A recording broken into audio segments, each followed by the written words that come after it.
Hello.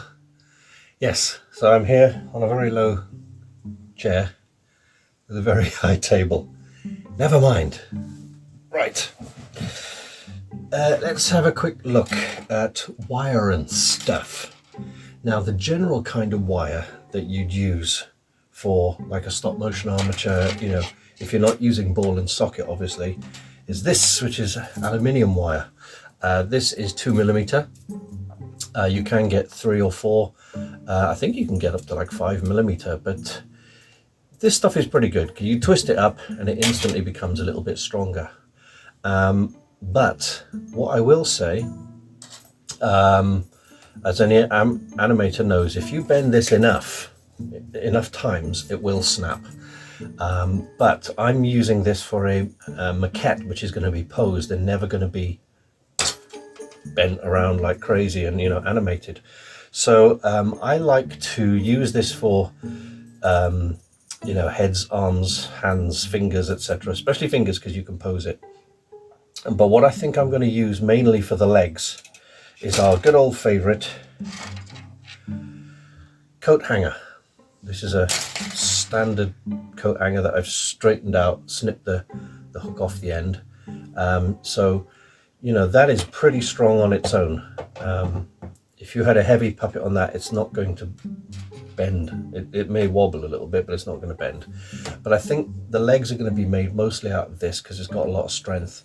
If I've got enough, this can probably go all the way up to the neck and possibly around the head, all the way down to the 2 feet. And I'm going to leave extra in the bottom at the foot area to go into our stand or our plinth or whatever we're going to use.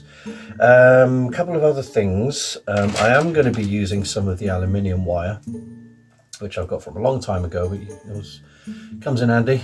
You can wrap this around other bits to tie them together, and it also adds a bit of strength. The other thing it does is, if you imagine sticking some clay or whatever on a simple piece of wire like that, the clay would slide up and down. But if you've got stuff that's wrapped around, there's a lot more of a texture to it, so it won't slide. That's pretty handy. Another bit of wire will come in handy is I bought some general purpose wire for general purposes. It's a kind of standard gardening wire. How much was this? £1.50 for 120 feet of it. How good is that? It's very, very thin. It's not fuse wire, but I suppose you could use fuse wire, gardening wire kind of thing. But this is also good for tying up things. And if you want to do tiny, tiny little fingers, which I don't know, I might have to, we can use some of that. It's good for tie things together. While I'm up here, a couple more things. I've got this giant T-square. So it's inches on that side and metric on that side. It's always handy to go down on the desk to measure your armature and everything. Make sure you've got the right kind of proportions. So we need to plan out the armature. We need a map, we need a drawing, and I don't have a drawing.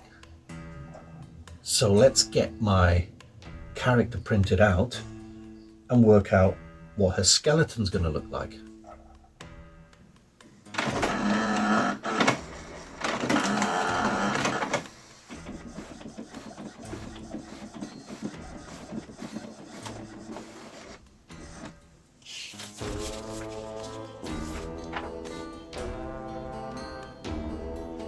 And she is 8 inches tall. I'm liking that. I think that's a nice size.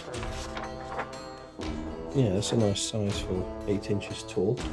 Now what I think I'm going to do, put a piece of paper over the top and put another piece underneath because it's bright, and that should be just enough for me to see and just about make out there where she is.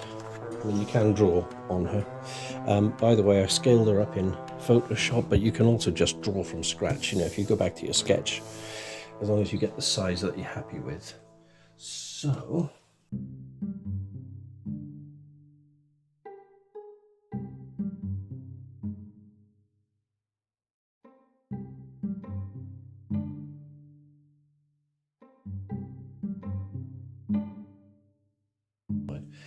Wow, that looks very Tim Burton-y already. Right, hands, just do a circle for the hands, just do a blob shape for the feet. Hope you can see that. That's going to be our blueprint. So if I had a light box, I could actually project it through, but I'm just going to quickly hold it up to the light. That's not bad. You can see what I've done there. Excellent. Now, what you'll notice on here is I've drawn past the feet because I want something to go through the stand or the plinth, and I'm going to do things differently to how I've done them in the past. In the past, I'd only make enough wire for the skeleton and connect the hands, the feet, the head, everything. But the problem with that is you've got to work with the entire thing when you're sculpting the head or the hands or the feet, etc. So because this is going to be a static model, not a stop motion puppet, I can make everything separately. So I'm going to make the hands separately, the head separately, probably the feet separately. Everything else can be connected to the body.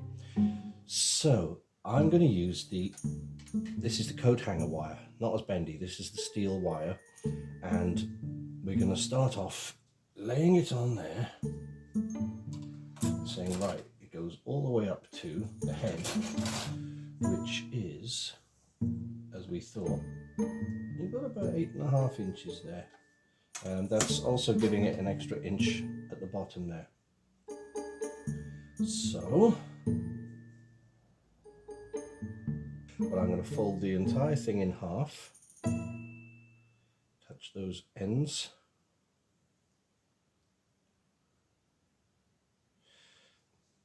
Yeah, I just had a thought. It's always better to have more wire than you need than to snip off bits and realise you shouldn't have snipped them off.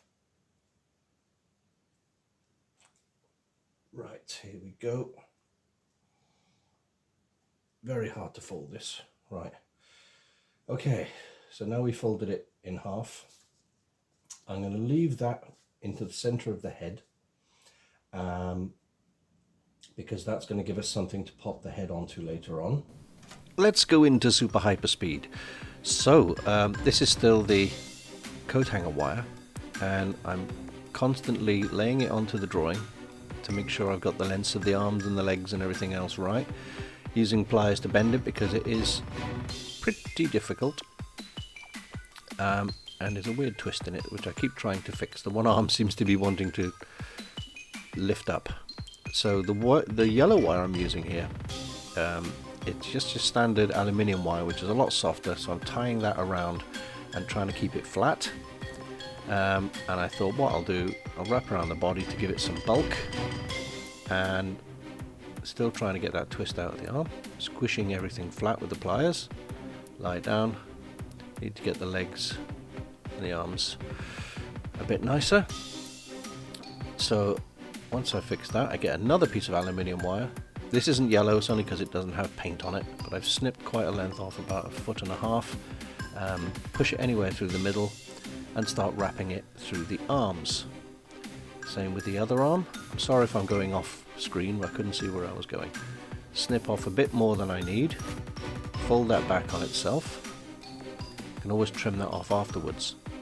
And same again, in the pelvis area, squish it tight, wrap it around the legs, although it probably isn't needed, but it adds extra bulk.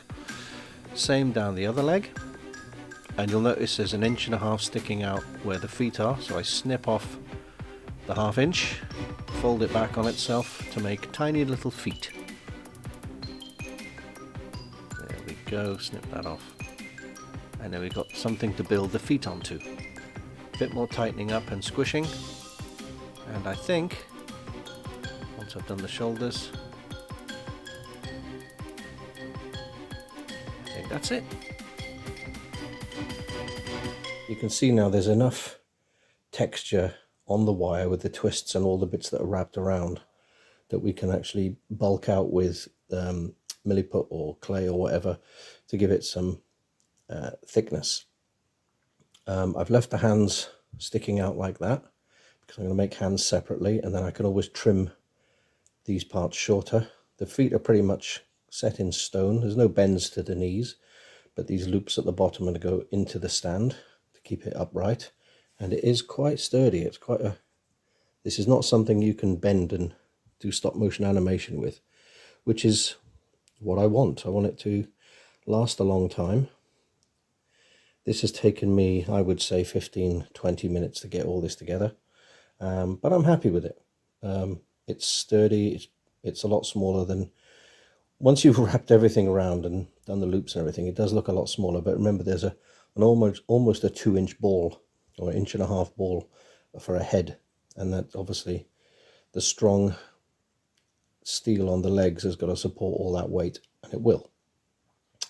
I've made the loops a little bit longer than I need, because you can fold them over once they're in the piece of wood or the plinth, etc. But yes, I'm pretty happy with that.